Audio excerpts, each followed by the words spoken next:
Oh my gosh! You already know what's happening.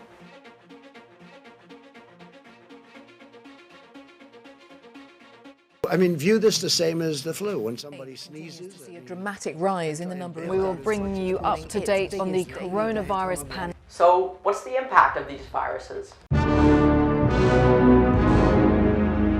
The impact is pretty darn big. Yeah, the flu and COVID, they're pretty bad. But if there's one thing we got out of this pandemic, is that we're not ready. Even things like the cold can play a part, because you may think you just have a really bad cold when you have a flu. And when symptoms get so drastic, it may be too late for treatment, costing so many lives. So ultimately, we need to be more prepared, and that means stopping the spread early. Because when China ended up delaying the response for 2 weeks, it let the whole world possibly get infected.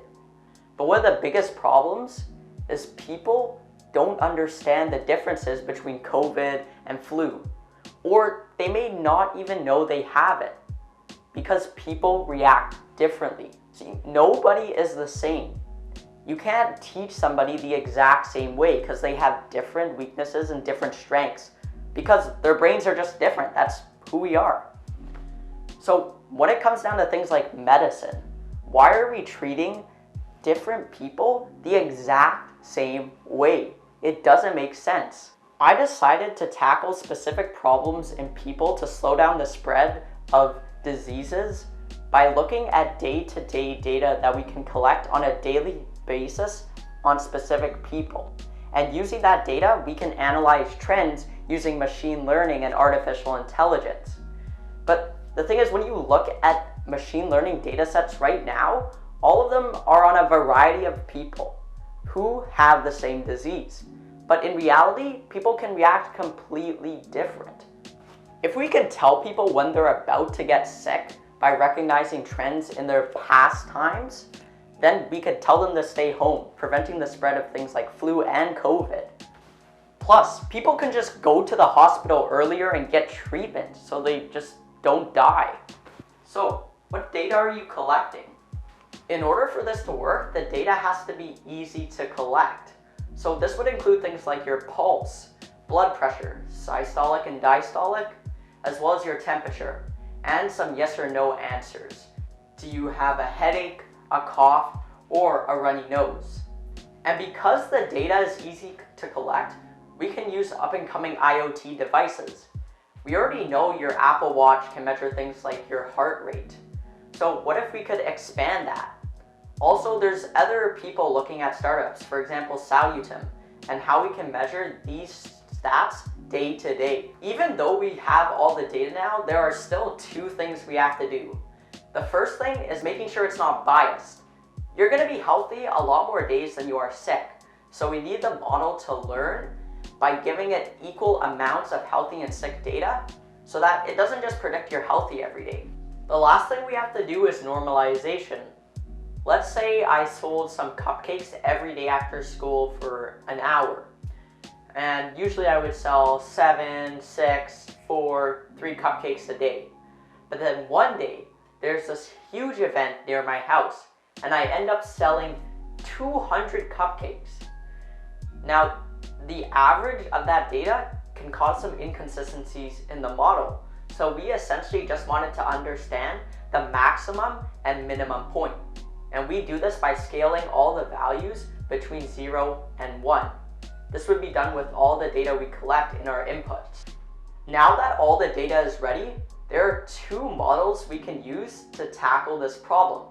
The first one is an LSTM, or long short-term memory. The second approach is simply using an ANN, or artificial neural network. This is essentially just regular dense and linear nodes. Nothing special. The only thing we would have to add is previous columns. So we can look at the previous pulse, blood pressure, temperature for about 7 days. The whole point is we can look at the days before you start to get sick, and based on that data logged into this one row, it can make the new prediction. To make it clear, all the data we're collecting will be put as inputs. Your pulse, your blood pressure, the date. Then all these inputs would be run through a hidden layer. In this case, I have two hidden layers. The first one comprised of 100 nodes and the second one comprised of 10 nodes. After running through these layers and calculations are made, weights and biases may be applied.